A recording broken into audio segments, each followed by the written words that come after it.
So ఇందులో ధరణికి ఆ ధరణిలోకి వెళ్ళినా కూడా మీకు అంతా కూడా ఎయిర్పోర్ట్ ల్యాండ్ కబ్జా అయినాయి. ఇవన్నీ కూడా చాలా క్లియర్ కనబడతాయి.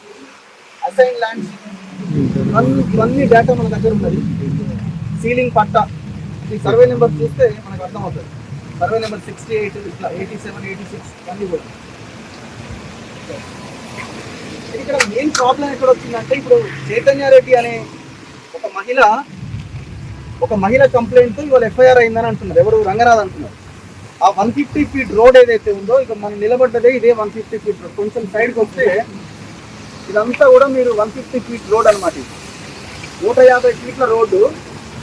అయితే ఈ రోడ్డుకి కనీసం ఎలాంటి పర్మిషన్ లేదు. గ్రామ పంచాయతీ పర్మిషన్ కానీ, మున్సిపల్ పర్మిషన్ కానీ, నాట్ ఈవెన్ సింగిల్ పర్మిషన్ లేదు. మరి ఇంత పెద్ద రోడ్డు ఏ పర్మిషన్ లేకుండా ఎట్లా కట్టిందో అని అంటే దానికి సమాధానం లేదు. అయితే దీన్ని హెచ్ఎండిఏలో ఆర్టీఐ కింద అడిగిరు, ఈ రోడ్డుకి పర్మిషన్ ఉందా అని. ఆర్టీఐ కింద అడిగితే ఏమన్నారు?